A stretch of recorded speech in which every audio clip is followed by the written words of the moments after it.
Hi, welcome to a new video. So, today is the continuation to the Last Hours vlog. I'm coming to you from the future because, as I kind of was expecting, what I predicted at the end of last video, I ended up not reading other books during our Italy trip, and I just continued with Chain of Iron. And it took me basically the whole trip to read that book.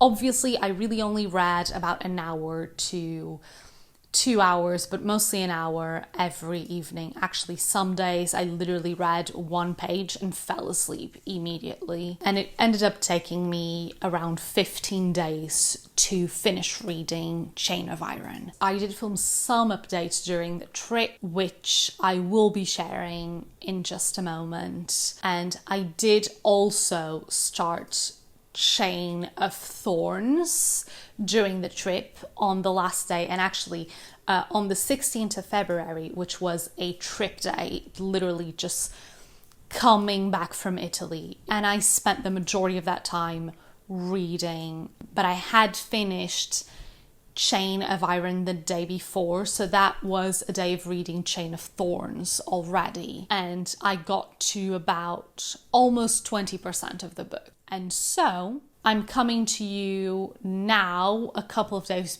after we came back from Italy, to tell you that this vlog will be the compilation of the check-ins that I did throughout the trip, as well as my thoughts on Chain of Thorns from now on. I am only at 20% of the book, so I still have a lot to read. And I'm excited to finish this series. Let's get into the video. I will now be sharing updates from Italy, so see you in a bit. And now on to reading, finally. Regarding Chain of Iron, I'm still just loving it, having the best time. I mean, I say that, and there was just a horrible death. Like, the book is really good, but it's dramatic. It affects you emotionally. This death has shaken up this forced marriage that I was talking about at the end of the last vlog. And so I am excited to see what's going to happen, but also quite sad that this person has just lost someone very close to them. The plot is interesting. I want to see what's going to be happening. I did have a clear idea of who was behind the mystery in this book, but actually something just happened that made me change my mind. So we'll see how that develops. But yes, I need to leave and I need to go get a cappuccino. Good morning. Welcome to our second day in Milan. I have only made my way through 15% of this book in the last 2 days. I am super enjoying this book. I'm loving this book. Because I've made my way through one full book and 50% of this one, and they're big books, I really feel like I know the characters, and it feels as if at the end of the day I'm just kind of meeting up with them, checking what's going on in their life kind of thing. So that's quite nice. The mystery is unfurling slowly, but we do have a suspect. We do know a few things about this mystery, and we're slowly making our way through. And in between the moment where we're discovering new things about this mystery in this book, we are kind of seeing snippets, because every character has things going on in their lives apart from the main mystery of the book. So you're kind of dipping in and out of everyone's life, as well as discovering this mystery slowly. And it's a very effective storytelling method. You want to keep turning the pages to know what's going to be happening to the characters that you just left. But yeah, I think that's my update for today. Good morning. It's now the third day that we're here in Milan. I actually read quite a bit yesterday. Not that much. When I mean quite a bit, it's literally maybe a chapter, maybe 2 chapters. And we're starting to see some action happening. I did say we had a suspect in the big mystery of the book.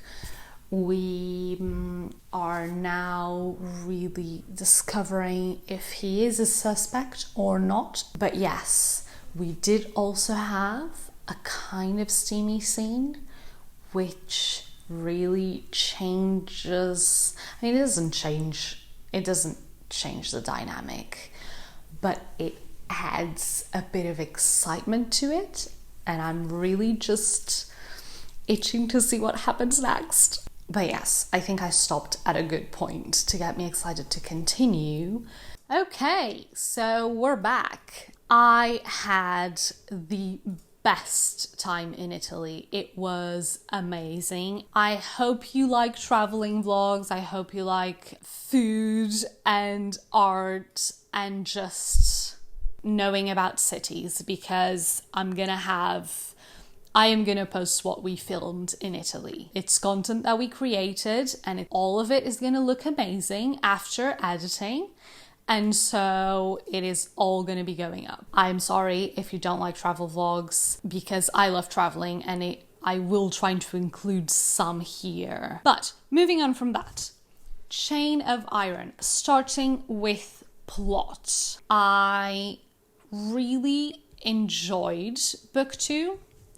Normally, book 2s in trilogies are a hit or miss. In this case, it was a hit. It was really good. I actually enjoyed it more than the first one. The first one, Cordelia, was kind of almost new to this world of London. She didn't really know how things worked. She was getting to know her new friends, or actually making friends. It was all a little bit shaky, and it was about trying to understand her new life. This book came with a lot of that as well. Something happened at the end of the first book that continued into this one, and it made Cordelia have to readjust. It was very exciting. It just made the book so good.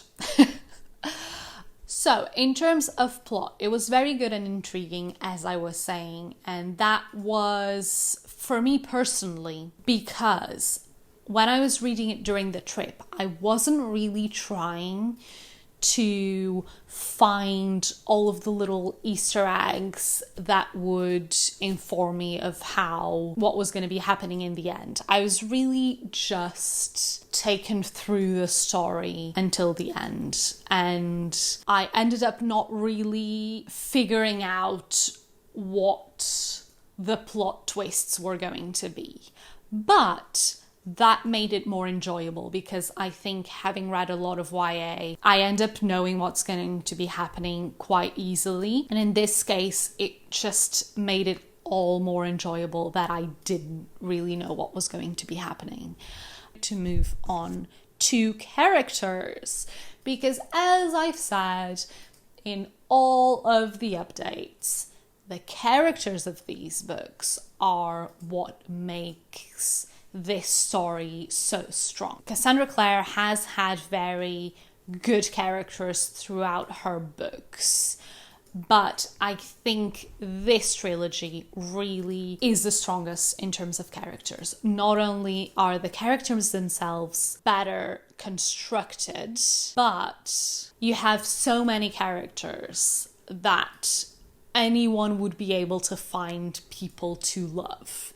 And one good choice that she made was, having into account that this is set right after the Infernal Devices, having included the characters from the Infernal Devices, not super heavily, but I think just the right amount to make you even more excited to continue reading For example, every time Jem appears, I would be super excited. I would want to continue reading that scene until the end before I fell asleep, you know? And this book has basically everything. Plot was good, solid, mysterious, kept me guessing. Characters, obviously the most massive check you can even conceive. Setting was good.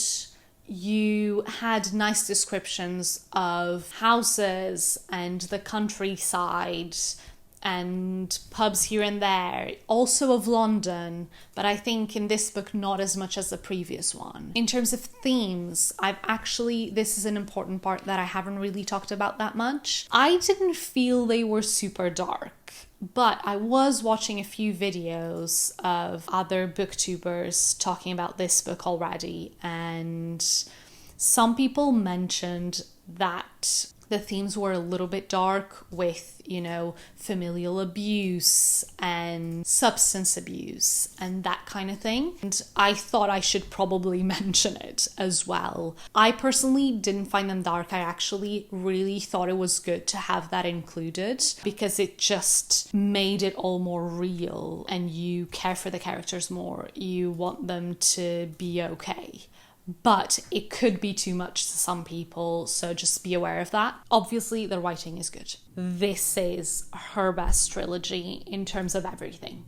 Literally everything. Setting, themes, characters, plot, and obviously writing is one of the big things that she has definitely developed and evolved throughout the years. But if there is one thing that annoyed me about this book, was the end. So right at the end of the book, right before the epilogue, actually, the epilogue was amazing. But right before the epilogue, things got a bit too dramatic for my liking.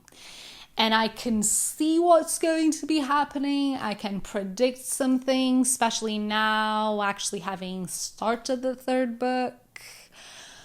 And I didn't like it. It got a bit too dramatic. I would have liked something different to have happened because I'm pretty sure we're gonna get the miscommunication trope, and I do not like that. I hate miscommunication, and the books up until now have been just the right amount of dramatic and romantic tension, and I really don't want it to be any worse. So it takes another 4.5 stars. I think it deserves it. It doesn't feel like I really, really liked it, but it just doesn't feel like a 5-star book to me. So I'm gonna give it the 4.5. But it's a very, very solid book. And we will now continue on to my first thoughts of Chain of Thorns. Continuing from what I was mentioning earlier, it started in a dramatic fashion. This book started right after the last one finished, literally maybe like 2 to 3 days after, unlike the jump from the first to the second, which was at least 3 months. It needed to start there because something quite dramatic happened at the end of the second book that needed immediate attention, basically. And it kind of, one of the two things that happened at the end of the last one gets sorted relatively quickly in the first 10% of the book. The other dramatic thing that happened got even worse. As I just told you a bit earlier, I expected it to go into a miscommunication trope and things to get rather dramatic, and as predicted, it did all happen. I'm really enjoying the plot. It hasn't really developed that much yet, but we did have hints already, and I'm excited to continue and see what's going to be happening. I'm really excited for some of the characters' plot lines to continue. And yes, I think that's all. The setting is obviously going to be London again. There is one character is involved into substance abuse, and we are finally starting to talk about that a lot more. And I want to see their journey. I want to see what's going to be happening around that, because I feel like it's one of the main important things of these books. But yes, I think that's all I have to say about this book for now. I am not going to continue filming today, but I will probably come back tomorrow with more updates. So it's been a few days since I last updated you.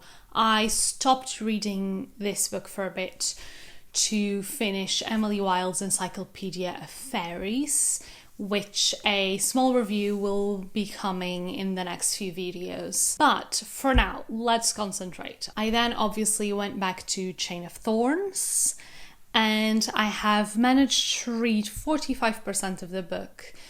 I'm on around page 350. I have been loving the Merry Thieves. Oh my god, it's just so nice to have them together and having their little scenes. There's been at least 2 scenes of them like all together, alone together. Their friendship is so lovely. And you know, last time when I told you all that I was very, very annoyed about the miscommunication trope. Turns out it's not going to be as bad as I thought. I'm so relieved. It has actually been quite good. Since that big scene that really made me scared. And actually, it was why I stopped reading this book for a few days. I was just scared that this miscommunication trope would be explored in great detail. And actually, it wasn't. So I'm really grateful. It's been quite good because there's so many characters. It's just been kind of glossed over a bit. But yeah, I think that's it for this update. Last stretch of this trilogy. Let's see how it goes. It's late in the day, as you can see, but I was at quite a good moment to stop in the book, and so I decided to do an update now. I'm at 65%. I have read 550 pages. The story is getting interesting. The miscommunication trope is over. They all now know everything about the James bracelet situation, and they can now all heal together and move on. We are officially entering the climax of the book, which is going to be long. We are starting to get into the more intense section of the book.